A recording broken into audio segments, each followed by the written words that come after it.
अस्सलाम वालेकुम जी, आपका होस्ट सैयद अहमद आपकी खिदमत है। हमारा यूट्यूब और फेसबुक चैनल यह है पाकिस्तान देख रहे हैं।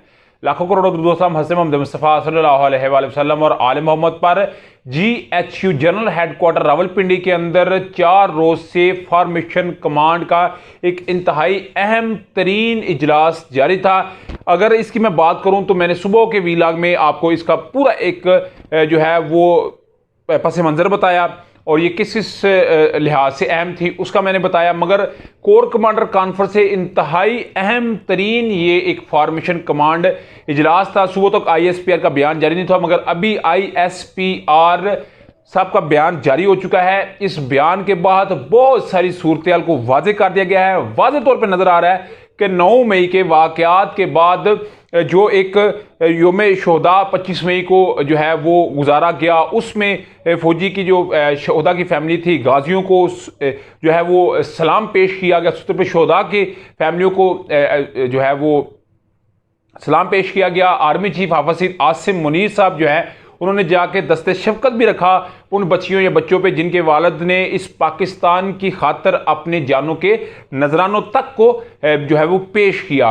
मगर इसके साथ साथ कौमी सलामती कमेटी का इजलास हुआ, नेशनल सिक्योरिटी का इजलास हुआ, बहुत सारे फैसलों की तस्वीर हुई। मगर आज बाकायदा तौर के ऊपर आर्मी चीफ साहब हाफिज आसिम मुनीर साहब ने जो बात की है उसकी रोशनी में ISPR ने अपना बयान जारी किया है। इसका मैंने आपके साथ तजिया भी करना है और ये आइंदा के डायनामिक्स जो पाकिस्तान के हैं, जो पाकिस्तान की सियासत है, ये जो सियासतदान है उनकी कुछ जो है वो डायरेक्शंस को वाजे कर देगा। Army chief general Syed Asim Munir की सदारत GHQ में 81वीं फॉर्मेशन कमांड कॉन्फ्रेंस मुनक्कद हुई, जिसमें corps commander, principal staff officer और पाक फौज के तमाम फॉर्मेशन कमांड ने शिरकत की। फौज ने मुसल्लह फौज, कानून नाफज करने वाले दारों के अफसरान व जवान और सिविल सोसाइटी के शोधा की अजीम कुर्बानियों को जबरदस्त खराजे अकीदत पेश किया। शुरका ने अज़म किया कि अब वक्त आ गया है कि 9 मई वाक़यात के मनसूबा साजों और मास्टरमाइंड के खिलाफ कानून की गिरफ्त मजबूत की जाए। शोहदा की यादगारों, जना हाउस की बेरहमती और फौजी तनसीबात पर हमला करने वालों को आइन के तहत पाकिस्तान आर्मी एक्ट और ऑफिशियल सीक्रेट एक्ट के तहत जल्द इंसाफ के कटहरे में लाकर कैफरे किरदार तक पहुंचाया जाएगा।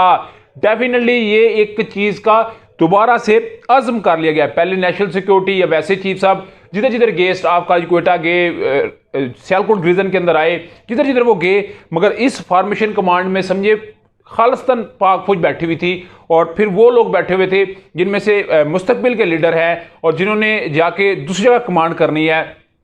इनके अंदर जो है वो हज़ारों लोग होते हैं, तो उनकी जो है वो तर्जमानी कर रहे थे। इसमें ये फैसला किया गया। शुरका ने इस अज़म को भी इजहार किया है कि मुखालिफ क़ुव्वतों के नापाक अज़ाइम को मुकम्मल तौर पर नाकाम बनाने की राह में किसी भी जानिब से रुकावट खड़ी करने और अबहाम पैदा करने की कोशिशों से आहनी खातों से निपटा जाएगा।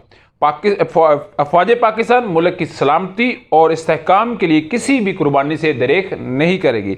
आर्मी चीफ सैयद आसिम मुनीर ने कहा कि मुल्क में बिगाड़ पैदा करने और फर्ज इंसानी हकूक की खिलाफ वर्जी के पीछे छुपने की तमाम तर कोशिशें बेसूद हैं।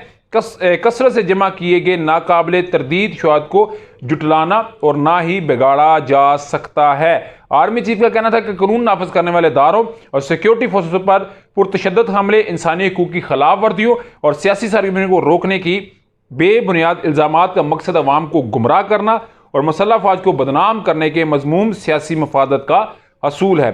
मुल्क दुश्मन अनासर उनके खामी, जाली और बेबुनियाद खबरों और प्रोपेगेंडों के जरिए माशरती तफरका और इंतशार पैदा करने की भरपूर कोशिश कर रहे हैं, मगर कौम के भरपूर तावन से तमाम तर अज़ाइम को नाकाम बनाया जाएगा। आर्मी चीफ हाफिज सैयद आसिम मुनीर साहब का पैगाम है। इसमें डेफिनेटली इमरान अहमद खान न्याजी साहब की अगर मैं बात करूं तो इस वक्त जो सीनियर जो है वो सियासत तजियाकार जो बात कर रहे हैं वो यही बात कर रहे हैं कि दरवाजे इस वक्त बिल्कुल बंद हैं, क्योंकि इस वक्त 9 मई को जो है वो मेन रखा गया और 9 मई में वो डेफिनेटली बात तो सामने आ रही है कि पाकिस्तान तहरीक इंसाफ के लोग थे और उन्होंने झंडे पहने हुए थे, उनकी कैप्स थी, उनके गले के अंदर जो कपड़ा था वो डेफिनेटली जो आर्मी के शोहदा की उनको कर्नल शेर खां के मुजस्मे को तोड़ रहे हैं। तो डेफिनेटली हर एक का जो है वो जज्बात मजरू हुए हैं। मगर इसके ऊपर पाकिस्तान तहरीक इंसाफ के चेयरमैन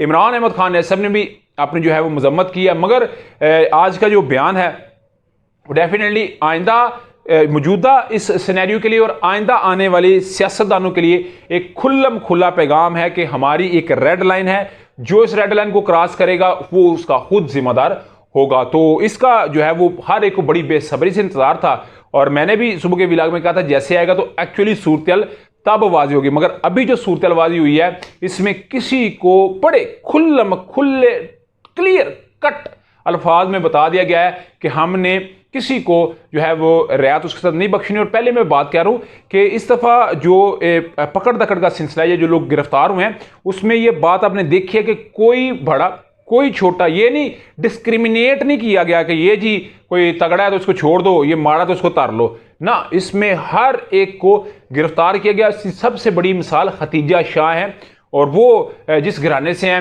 और जिस तरह उनकी वो जमी पली हैं, जहाँ पे वो उनकी एक परवरिश हुई है, उनकी गिरफ्तारी इस चीज़ का वाज़ेह पैगाम है कि वाकई एक रेड लाइन क्रॉस हुई थी जिसको अभी जो है वो दोबारा बांधा जा रहा है। तो अभी तक की अपडेट थी, अभी तक का व्लॉग था। आप क्या समझते हैं लाजमी कमेंट से शेयर कीजिएगा। व्लॉग की वीडियो पसंद है तो फिर चैनल को लाइक सब्सक्राइब अपने दोस्तों से शेयर कर लीजिएगा। नेक्स्ट वीडियो तक के लिए होस्ट कीजिए आपको हमें अस्सलाम वालेकुम।